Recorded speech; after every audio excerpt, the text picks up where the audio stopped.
All right, well, let's go ahead and jump in and get started. I know there's a few more people joining, but we'll go ahead and get started. Um, Ironically, so I don't know if ironically is the right word. I'm pretty sure I use that word wrong all the time. But as you guys, if any of our repeat attendees know, we are always talking about triggers and making sure that you're adjusting your workflow to capture any gaps and things like that. So we discovered a new gap today that going forward, we would update our project with the task in it. But since this is our last one in the series, we don't really need to update it unless I guess we decide to do another series or whatnot. But what that is we did not confirm the host. As you guys may know, Jenny has usually hosted these, and she told me she was going to be out of town this week, and I completely forgot to let Sarah know. So we did not, we don't have a host for today. So we're winging it. Yeah, but I'm stepping in for the hosting duties, and that's a great example of a missing trigger or a gap in a workflow. And so if this were not the last episode in this Remote Strong series, we would definitely add a task to our project in Asana, which you'll see here in a minute, that would say confirm the host or identify the host or something like that. Because even going forward, it might even be something where we would alternate it. Although when we split out our tasks, that was definitely something that we felt we should take on because you were carrying the load in other places. So we were trying to match up your load as best as we could. So with that though, I will be our host today. Please excuse me for my lack of hosting skills. But we'll jump right in. So what today we're going to talk about is amplifying with technology. It is the final episode in this Remote Strong series. And there's a reason why we made it last, which if you've attended our previous episodes, you know that. If not, we'll definitely explain that as we go through. And at the end, we have our offers for one final time. And then of course, questions and ways to contact us. So with your questions, you can post them in the Q&A. That might be the easiest place to do it. We'll answer them at the end. Although now that, since I'm hosting, I guess I will watch the chat as well. All right, so with that, let's jump right in. My name is Laura Renner. You can see how long my hair grows. My ID card photo never matches my real life photo because I'm just always changing my hair up. But anyway, I'm a veteran of the Air Force. I'm actually in the reserves now. I took a long break in service and now I'm back in. And but about a little over 5 years ago, we started Freedom Makers, which pairs military spouses with small businesses to provide remote support. And so because of that, we spent the last 5 years working with small businesses to understand or to getting to know how they implement workflows and systems into their business and coming up with better practices for that so that they can get more done, have more energy to get that done, and enjoy the life they wanted when they created a business. So that's the expertise that I bring to this series, is around workflows, systems, delegating, things like that. Sarah? And I'm Sarah Skoronsky with EOS Human Resources Consulting, and we provide HR consulting and outsource services for small companies who are not ready for a full-time HR staff. And most of our clients are small businesses. All of our clients are small businesses. Some of them are working with remote teams or distributed teams. And so it's really important for them to be able to know how to communicate, how to manage, how to kind of enforce those policies and feel comfortable working with a staff that are not sitting in a desk next to them. And so being able to manage that process and utilize that is what I'm bringing to this team. Sorry, I've got all kinds of things going off today that are not behaving. And so anyway, we're really excited that we get to wrap this up. I do want to say as we kind of get started that this was one we had to be really careful because we could totally go down a rabbit hole with technology. Both Laura and I are, we've got a little techie geek in us, and I love to find, faster ways of doing things. And so we're keeping this a little more surface than we could go. But we're always open to questions, and I'm a geek when it comes to HR, and I'm a geek when it comes to workflows and systems. So if you get us talking, either one of us talking about this one-on-one, we'll probably give you all of our information. So Yeah, I always joke with Sarah that I find a lot of new technology and I build it out for freedom makers almost like on the surface, and then I'll let Sarah know about it, and then she just goes, like she just takes it out of this world to the point where I'm like, how did you do all of that? it's like, because you told me about it. Right. And also to the point where now I'm a little bit afraid to tell you about new technology, because then like 2 days later you'll resurface and be like, I've rebuilt our whole business model on this new software. Yes, my team is afraid that of you telling me about new technology too. Okay, I'll just tell the team and not you, obviously. Anyway, so as we've mentioned, this was a Remote Strong series. This is our 9th episode, and you can see they all fit together and build on each other. So if there's one that's not working, it'll bring the whole thing down. So they all sort of coalesce to help you become a remote strong company. And these are all the different topics we've covered in this series, and they all, as I mentioned, build on each other. So you can, we've put them each on our own YouTube channel, so you can go watch the whole series if you want. But just in showing here what all the topics we've covered and how they all work together. All right, so in the past, if you've attended before, you'll know that we always talk about how technology amplifies. If you have a crap workflow, technology is going to make it worse. If you have a good workflow, technology is going to make it better. So that's why we waited until the last episode to talk about technology, because as you just saw, it's easy to get distracted with, oh, this is a cool tool, how do I use it? Let me implement it. And so you want to make sure that it makes sense for your company and where you're at with your company or your team before you roll it out. So just remember that technology is not the whole solution, it's only part of it, and it's the part that should amplify what you already have. Oh, you don't have anything to add? No, you said it all. So today we're going to talk about 4 different types. We're going to talk about sort of almost operations management, right? Like task management, ticketing, project management. Then we'll talk about CRMs and databases, internal communication tools, and ways to tie it all together. We have screenshots ready for you.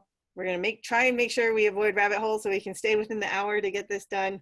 And then, like Sarah mentioned, we're happy to talk with any of you individually and go in more detail if you need to. And I will say before we go into each of these individual sections that there's definitely overlap between some of these, and we'll talk a little bit more in depth as we go through. But things that were for ticketing or were for CRM could be used for ticketing or could be used for project management, and there's a lot of overlap, especially with the different types of software and the different types of programs that want to do it all. And I think just a caveat that you can get a system that does it all, but that may not do what you want it to do. And so I think Laura and I have found systems over the past 5 or 6 years that we've been doing our businesses that work for a specific way, and then we found ways to join them with other products. And so it's important to know that this is what's working for us. We're not partners with any of the companies that we're going to be talking about. We're not selling any of these services. This is just what has worked for us and kind of the trial and error that we went through to get to where we are now. Indeed, we list specific brands, if you will, in each of these. However, we did not link any of them. So there is no sort of affiliate or anything like that when we're talking about these. These are just ones that we use. All right, so we'll jump right into project ticketing or task management. A few of these, we have Asana. You guys know Sarah and I are huge fans of Asana. We talk about it all the time. Then there's Trello, Process Street, and then on the ticketing side, like Zendesk, Freshdesk, but also industry specific. Like I know in IT, there's something like Acello or something where you can use to manage tickets for if you're an IT provider. I think there was like in landscape maintenance, it's like Hopper or Jobber or something like Jobber, that, yep. where you can, and so they're industry specific. For example, the Jobber, you can use it for dispatching your maintenance technicians to different homes or properties. And that includes time tracking for them, things like that. So you might have some industry specific operations management type tools, or you can use generic ones like the ones we've listed here.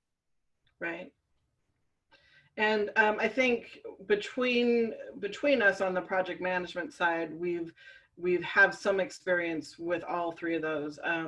We, as Laura said, we heavily use Asana. I've played in Trello a little bit, and I know Laura used to use Process Street, and I looked at that as a tool for us. And again, all of them have positives and negatives. Trello is a great place to start because it's free. You can, if you want to start from and build something, that's a good place to start. Process Street, if you're trying to build on processes and things that trigger and task lists. And then Asana has a lot more of the project management tools and kind of getting a bigger sense. I used Freshdesk when I first started, when I first got an employee and we were trying to manage all the emails that were coming in.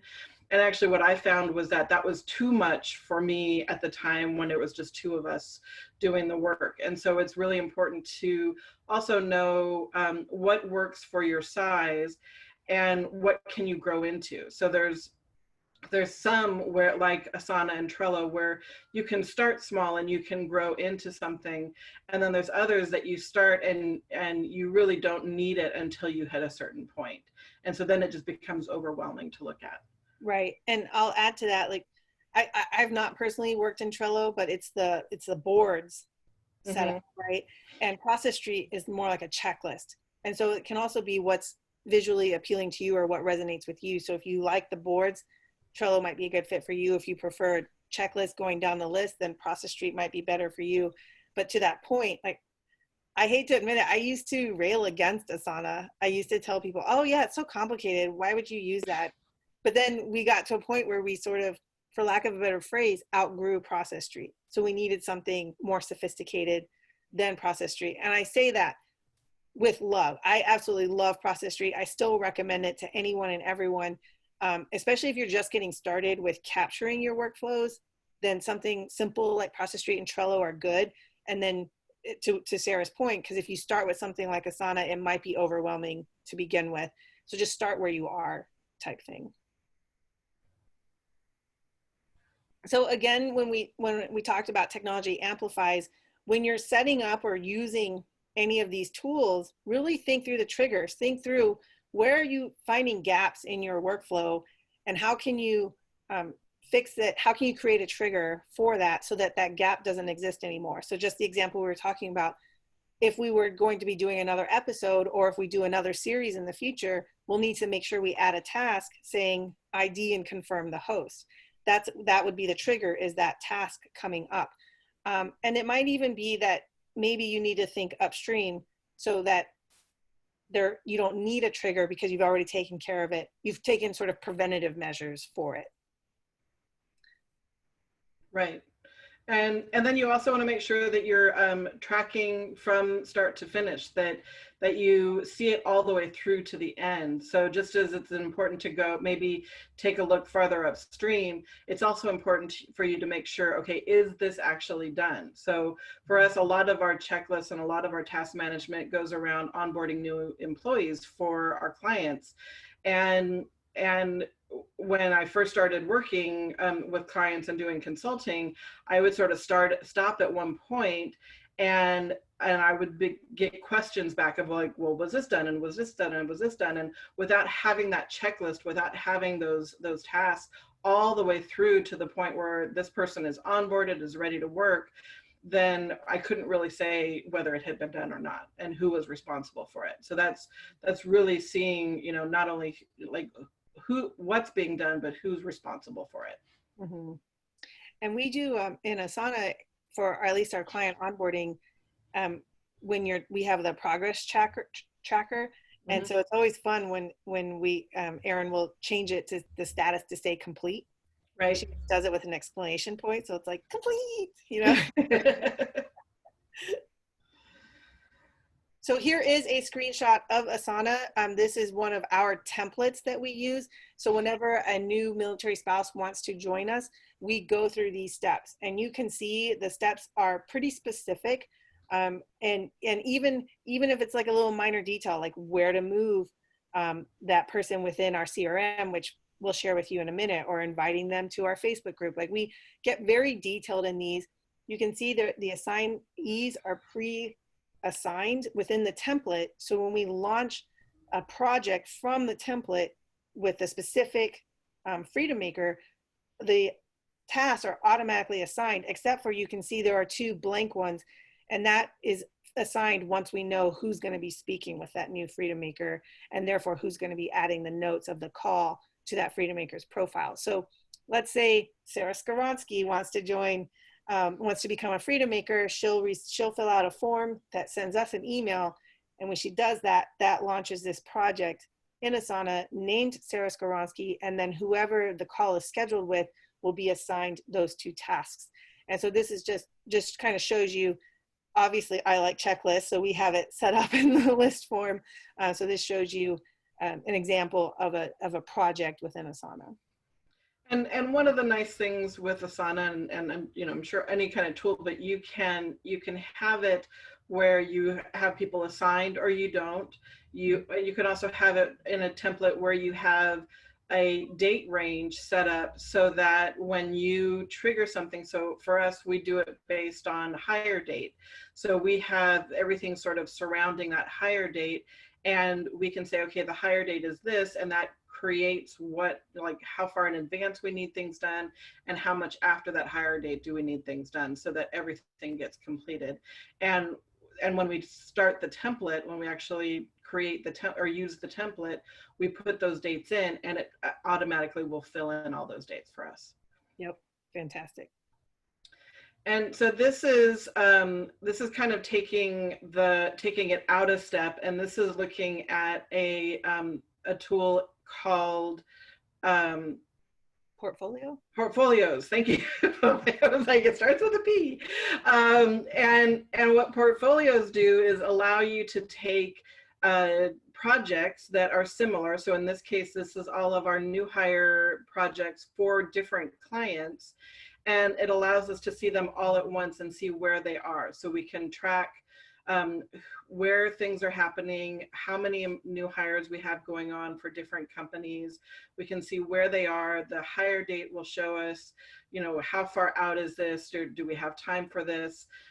We can see if they've been archived. You know, sometimes people fall off and they don't come through. And so we can see this all from kind of a 30,000 foot view of what's going on. And for me as the manager, I can come in and look at this and see what's going on, rather than having to click on each individual checklist and see where things are happening. And going back to sometimes software can be overwhelming. All of these fields, like the status, the task progress, the days, priority, hire date, all of those are customizable within Asana. And so that's why Sarah and I love it, because we can tailor it to our business. 3 or 4 years ago, even 2 years ago, this would have been overwhelming to me personally. Like I wouldn't even know what I needed to track in this screen, or even in the steps of each of our templates. And so I just wanted to point that out. Like, that's an example of how it might be overwhelming if you're not ready for it. Now, the nice thing about Asana is you don't have to customize any of this, but if you think you need to, that sends you down a rabbit hole where you just don't know yet. Like, obviously you're not using the status column, right? So you could even eliminate that, whereas Yep. we use that tremendously. And so, but that might be overwhelming to someone who doesn't know what they need. And so just wanted to point that out, that this is an example of why a system like Asana can be overwhelming to someone who's not ready for it. Right. And then this is an example of one of our new hire checklists. And I just wanted to point out that things can be put into the template with specific instructions. So in this case, when it came to drafting an offer letter, we do that via a system called PandaDoc, which we will not be talking about today. But if you want to know more, you can contact me. But over on the right-hand side, it gives you that whole description. So it actually goes step by step. So if I have to step in and do this because my generalist is out of the office, I know exactly what steps I need to go through. And anyone on my team can follow these steps without having to call anybody or reach out to anybody or call somebody who's sick and say, hey, I don't know how to do this. What do I do? It's all in the documentation so that we can continue to move forward regardless of who is doing the work. All right, so next we'll move on to CRMs and databases. And just wanted to remind you guys, these aren't sales pitches. We're not certainly trying to push you in one way or the other. We're just sharing the tools that we use, and hopefully our love of them is coming through as genuine and not like salesy or anything like that. Right. So anyway, the next one we want to talk about are CRMs and databases. Our favorite is Streak. The caveat with Streak is that it only works with Gmail. And it only works with the online version of Gmail. So if you use Mac Mail or Outlook for your Gmail, it won't work there. It'll only work in the online version. But we both love it, and so that's why we included it here. Another one that I introduced to Sarah, and she took it into outer space as far as how she built it out compared to how we use it. Yeah. Streak actually contacted me about something else, and they looked at what I did and they said, can we have you as a use case scenario? Right. I was like, sure. HubSpot, neither one of us have ever really used HubSpot, but we've heard a lot of positive things about it. But here's another example where if you're not ready for it, it can be overwhelming. And I see this a lot. HubSpot has a significant discount for veteran business owners, for military veterans who are entrepreneurs. And so I see veterans signing up for it because the discount is so significant. Yet, at least for me, it's been overwhelming. We're not ready for it. And so we have not used it.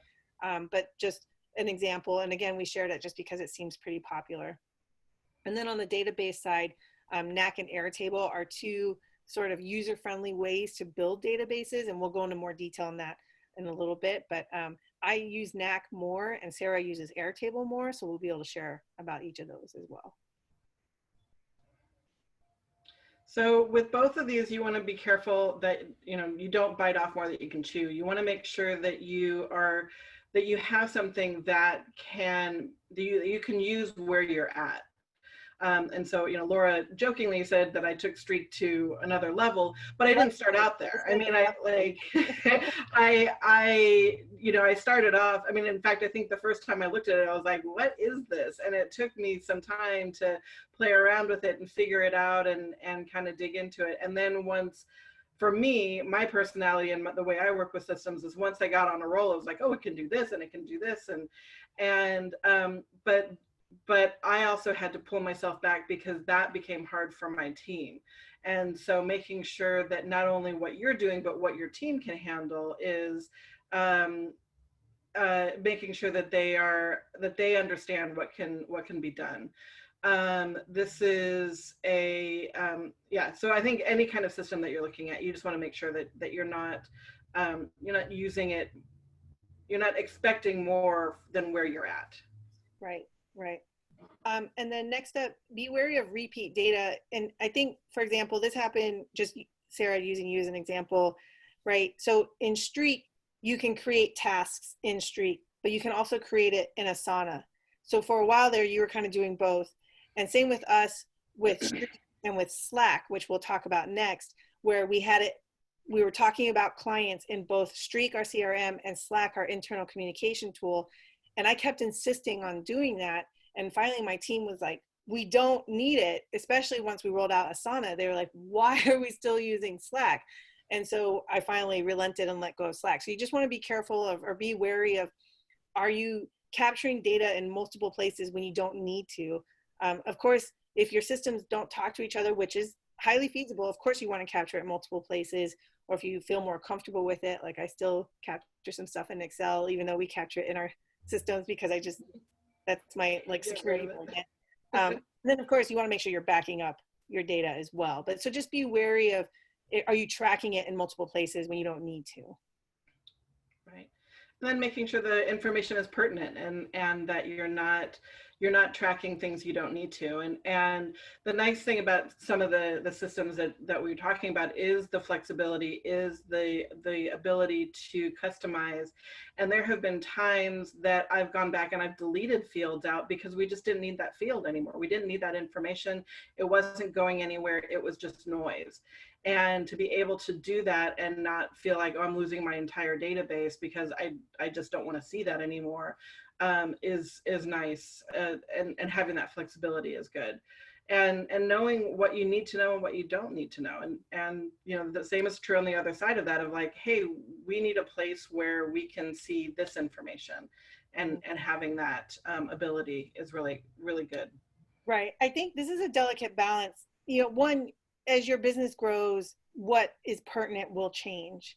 And also what system you're going to capture that information in may change as well. I remember for a while in Streak, we were trying to capture which clients the Freedom Makers were supporting. The problem was is we were never going in and updating that. And then it turned out we were already tracking that in Nack, so we didn't need to track it in Streak, so we got rid of it. At least I hope we did. Otherwise, they just sit blank. Yeah, sometimes they just sit blank for a while until Yeah. you have the time to go back in and clean it up. But You know what has helped us when we hire a new core team member? They're like, "Why do we have this? Why is this here? oh, And yeah. why is it blank? Can I delete it?" And I'm like, "Yes, please," because you just put on blinders, right?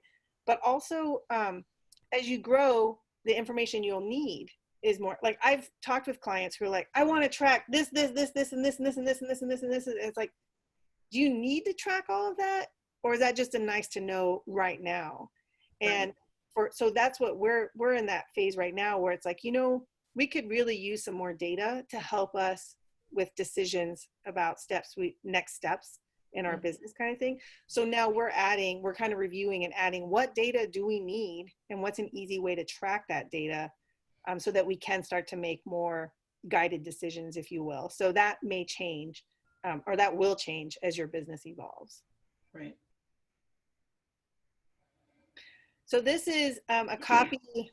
See, you guys, this is why we're a good partner, Sarah, because I'm lazy and did not want to go in and black out or blur out all of our identifying information. So what I simply did was created a copy of our active client pipeline and then threw your name in there so the stages would show up, and called it a day. Whereas you actually blacked everything out. So anyway, this is Streak. This, like as I mentioned, this sits on top of your Gmail. This is our pipeline for active clients. And so you can see we have different phases for when we're checking in with them. So we check in with the Freedom Maker during the first and third weeks that they start working with a client. And then we check in with the client and the Freedom Maker during the fourth week. After that, we check in with them about once a quarter, unless of course they reach out to us for an issue. So then they move into the need to contact area. Otherwise, they hang out in the Gen Pop, which always cracked me up that we named it that, but we did. So it goes along with my Pirates theme, right? Just kidding. So I think when people think CRMs, you know, they think stages, like you're moving from one stage to another, or progressing from one stage to another. We use it more for, they kind of just rotate through them. And that's how we use, so then we'll click on this, we'll see who we're checking in with each week. And then, you know, we make sure we're staying on top of it. So this is how we use Streak. Probably, we have a few pipelines, but this is our most active pipeline. So we wanted to show you. And then of course the columns show the different type of information that we track. This is what I was talking about, where these columns have been updated or deleted or added over time. It goes way out, but I just screenshotted the first few. Right. To see the type of information that we track for each of our clients.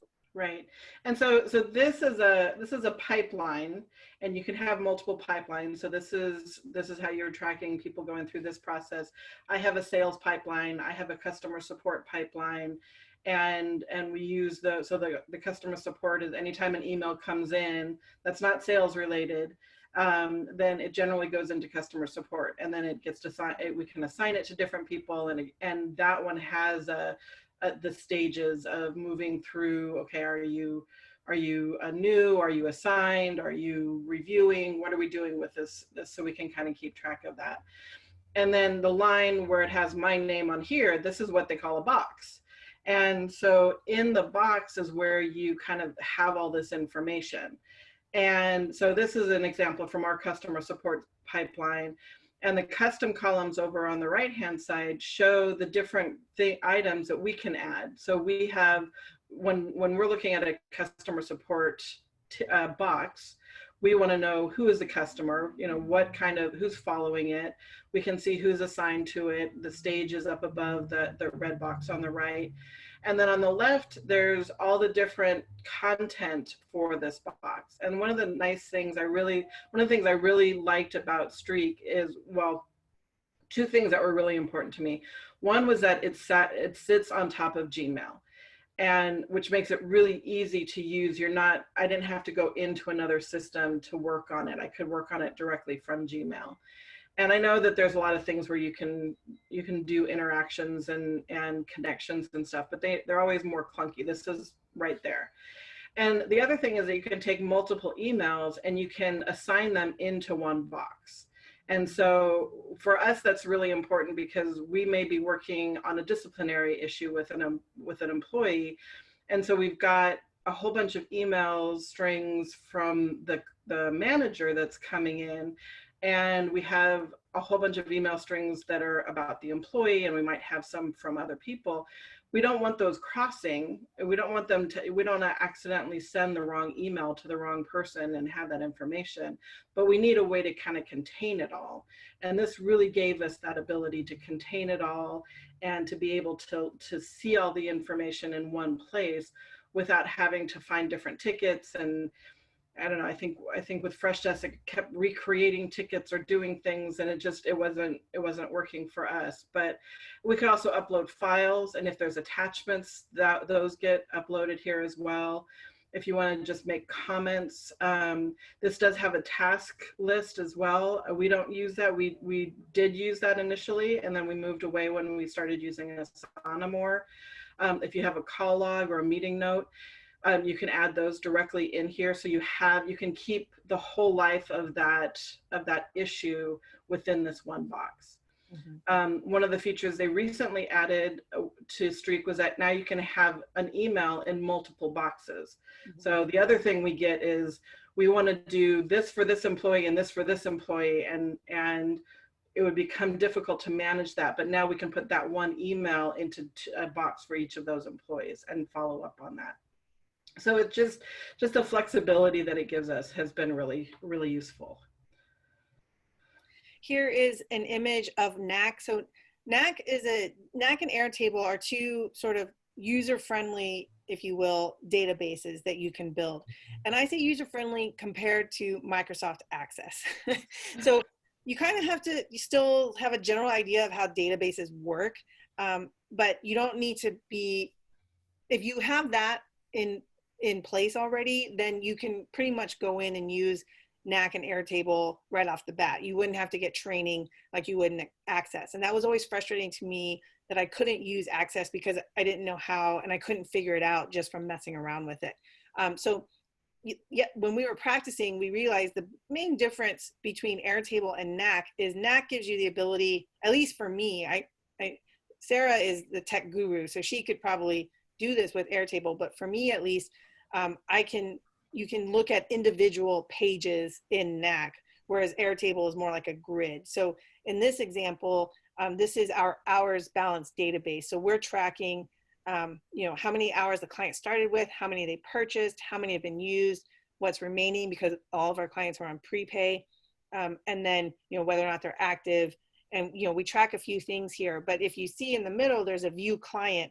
So I can click on that view client and it will bring up that specific client and their purchase history and their Freedom Makers work history just in one screen. And so we built this ourselves within Nack. And so that's an example of how you can use Nack to track, databases to track information that, right.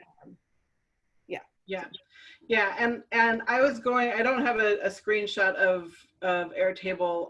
One of the most common things that I've been using Airtable for is actually a a performance review form and process that I created. And I started to do screenshots, and I was like, this is going way too far down a rabbit hole. But it does have a lot of capability. And with that, I use it in conjunction with JotForm and with Zapier, which we'll talk about a little bit later. But it just being able to gather the information together and then summarize it and bring it back out for the client to be able to see in a very customized way. Oh, before we go on, there was a question from Wade that I just wanted to address while we're here. So Wade is asking about recommending what resources to use to train a new employee on Asana. Do you have any thoughts on that?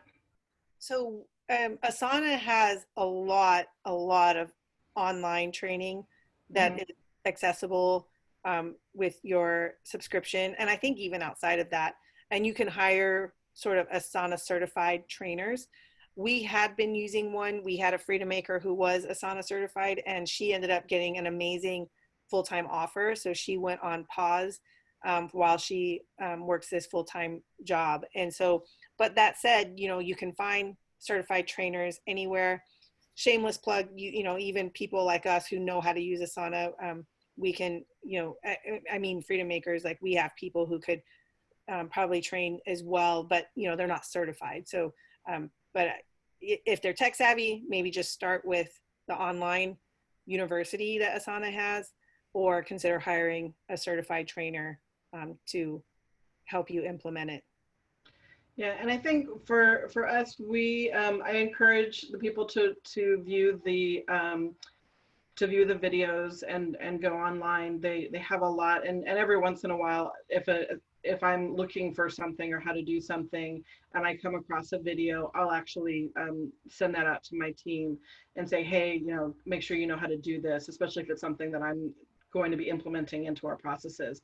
But the other thing that I found helpful, and I know Suzanne is on the call and she's my newest employee, so she might speak up to this, but is kind of going in order of what's most important. So looking at it from a holistic company-wide of what did she need to know, and then breaking it down by the different clients and what part of that they needed to know. So I think the biggest thing you want to make sure of is trying to pull it apart into bite-sized pieces, because if you just throw it at them, it can be very overwhelming. And so just have them learn what they need to know to start with, and then maybe have them do a couple of the online training and then go into the next level of things. So I think like we started with, you know, basic projects and knowing how to find things. And then we talked about portfolios, and then we talked about things like, hey, you can favorite things, and you can automate things, and you can have your own project task. And, you know, we started kind of digging deeper, but it like, just get them checking things off to start with, and then build from there. And I'll add to that, because, you know, you guys all know I'm always talking about workflows. And when we hired our certified trainer, we asked, like, how should we use this on a daily basis? So she started less about the technical side and more about our daily practices to make sure we were getting the most out of it. And even things like, we already went through, or no, it's in the communication part. So I'll share that about sort of our daily habits, if you will, that we learned from our trainer. And I'll share that in the communication part. Okay. All right. Which brings us to internal communication. Yeah, so some tools, as we mentioned, Slack, like I said, we don't use it anymore, Sarah. I don't think you do either, but certainly we love it. And then Microsoft Teams, Google Chat, and of course, within your own task management software, there may be chat options, which is what I'll share about how we use it to communicate within Asana. And then other, like Process Street had that function as well. It's not necessarily like a chat, but just a way to communicate with each other in a way that works for internal communications. And so one of the problems that we had was that email, there was such an influx of email that if you just needed a quick answer to something, you couldn't, it would get lost. And there would be days that I was out when I used to be able to leave the house. um, I would be out and in meetings all day, and I wouldn't even check my email until later in the day, and so that it just became a noise. And as we grew, we when I had one employee working for me, it was fine. She would text me. I would answer her in between things, and it was fine. As we grew both in size of team and in size of clients, suddenly there were three of us on a group chat, and we were talking about multiple clients, and I would come out of a meeting with like no idea how to get them to know I was responding to something that was four messages back. And so that was a big push for us to, when we finally moved to Teams, which is what we use, because we couldn't stay up on everything otherwise. Right. So like one extreme, email is a little too slow and it's getting buried in all the noise of email spam, clients, vendors, partners, all those emails coming in. And then text messaging, which is what Sarah was talking about, is not enough because all the messages can get jumbled in together. And so then that's sort of these tools like Slack or Microsoft Teams. It's basically organized text messaging, right? Or chatting, so that because they're shorter, right? So it's just a short question with a faster response. And so they have that, your own unique place to have your team communications that's separate from everything else, so that it's still organized. So it's better than texting, and it's not buried in email. So it's better than email too. Right. And so the thing is you want to make sure they're communicating where they work. So for example, we spend most of our day in Asana, and so that's where a lot of our communication is happening. You are using mostly Teams for fast communication, right? And so Right. you're going to see how we do that here in the next slide. Next slide. So here's an example. As you can see, so this is within Asana. As you can see, there's a thumbs up button on the right-hand side. Here's an example of what we mean by workflow. We use that thumbs up button to indicate we've read it and to acknowledge that we've read it and understood, right? Which apparently that's an Army acronym, ARU, acknowledged, received, understood. And, so anyway, that's what our certified trainer taught us to do, is rather than saying, thank you, got it, you just click the thumbs up button and that indicates you've read it so that you know you have it, right? Then you get these fun, and in Asana, it actually moves so that narwhal is like dancing, and it's a way to show their appreciation. And then you can see how Aaron responded to Jenny taking care of something. So this was a comment, it's the comment box within our tasks, but this is how we do our quick communication at Freedom Makers. Right. And so we use Teams, and so for us, we have the in the middle section, there's the EOS clients. We have a channel for each of our clients, which allows us to talk back and forth about a specific client. So now we can stay on track, and you can have conversations within that about that client and kind of go back and forth with that. We also broke off two other teams. One is a knowledge base. So as for us, we're constantly trying to keep up on legal updates, on payroll updates, any professional development that we're going through, and sharing it with the rest of the team, making sure that that's in a place. And then we use a number of other tools, which we're not talking about today, like Calendly and Rebrandly and Loom for videos. And so we have just a general information where we're storing all that information. So if we need to know how to get a new hire benefit quote out of Gusto, because we have a number of clients who are using Gusto, we have a short Loom video that shows how to do that. And it's in one central place that everybody knows to go to. The nice thing with this is that it also allows us to do a quick phone call or do a quick video chat with each other and share our screens and do all of that. And it can be done on the fly. So I've been in my car and and my team has called me, kind of they were on a group chat and called me and been able to talk to me as if had gotten on the phone together. So it has a lot of features. And honestly, I think we had Slack and we weren't ready for it, is what it was. It was two of us, and I didn't understand what the benefit of it was. And probably if I was weighing them against each other now, I could see a much more benefit. But at the time we got it, I was like, why? Right. And then our last piece we want to share is about tying it all together. So I like to refer to these as duct tape for business, for small business. And so Sarah and I specifically use Zapier, and we'll talk more about that. But basically, these are ways that integrate two different systems. I'll be honest, I've not heard of automate.io. I know Sarah has, but I found it because I couldn't remember how to spell it, if it was like IFFFT or IFTTT. So I looked up alternatives to Zapier, and just to figure out how to spell the IFT. And when I did that, I found that automate.io is one of the top recommended alternatives to Zapier. So we decided to include it here.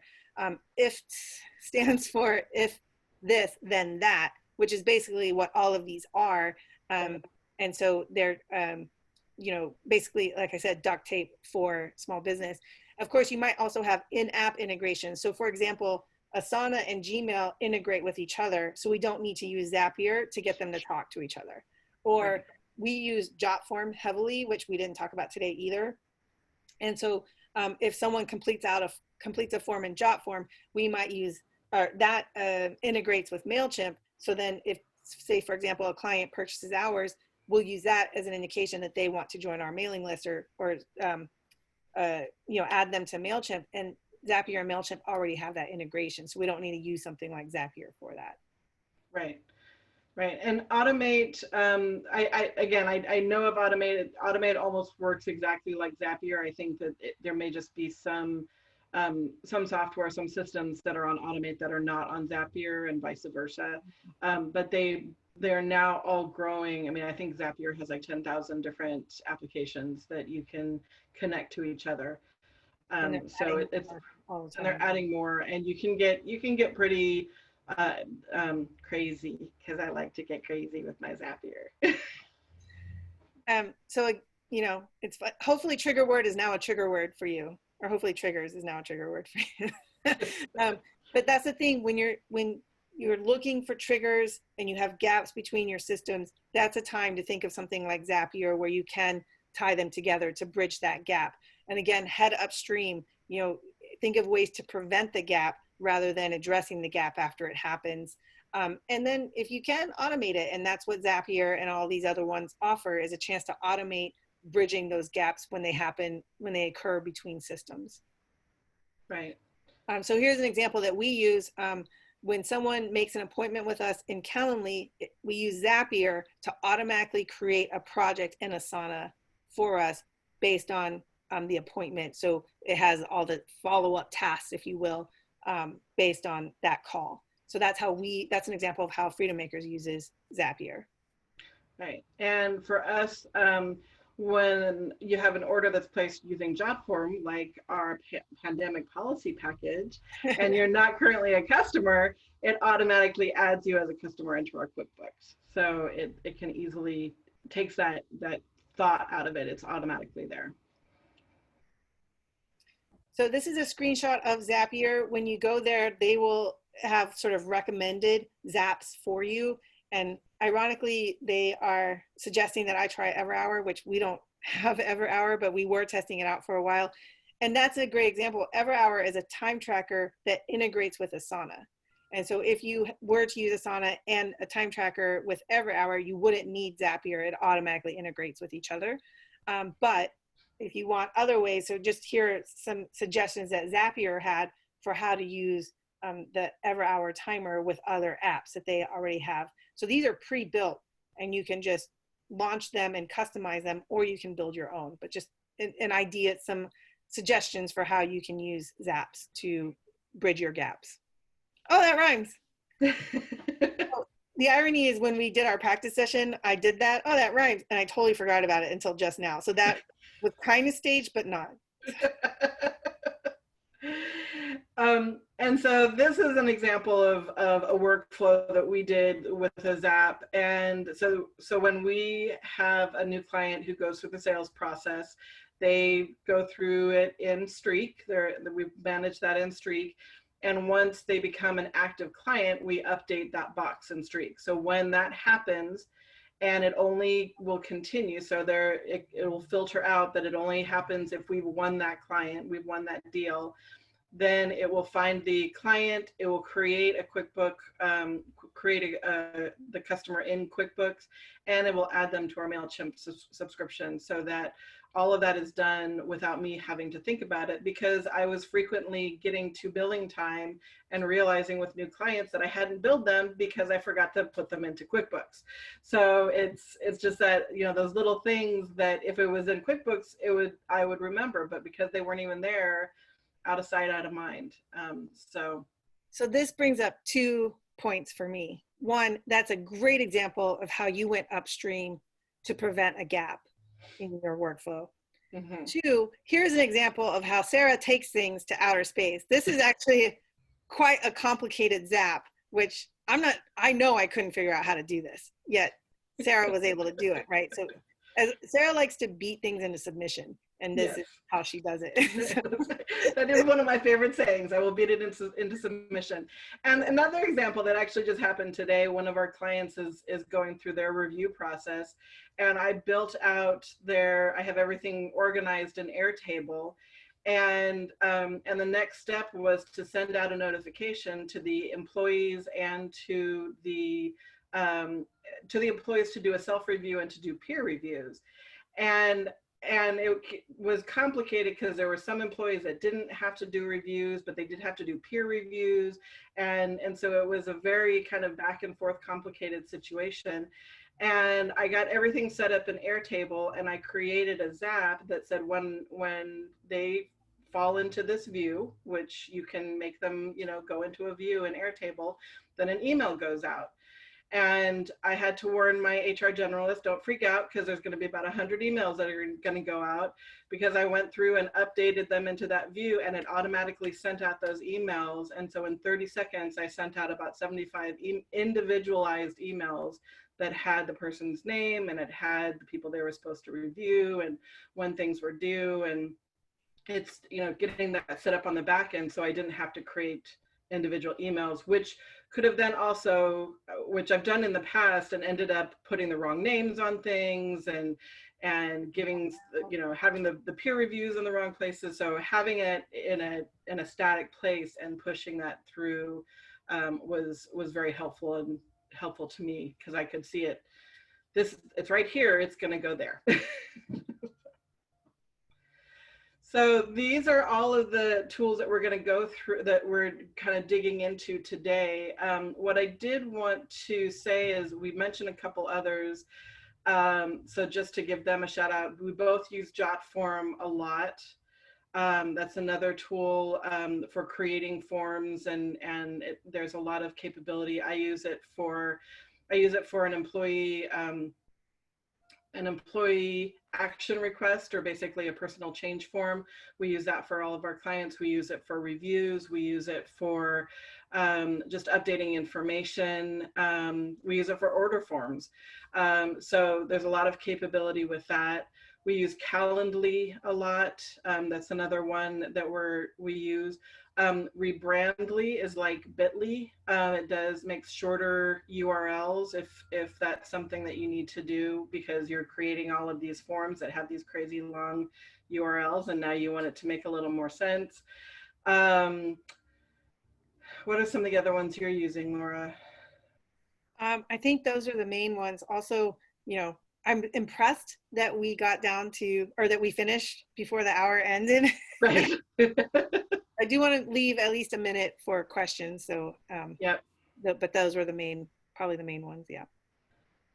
All right. And so for the last time here, I wanted to offer our pandemic policy package. And if you go to go.eoshr.com/COVID, you will be part of a Zap.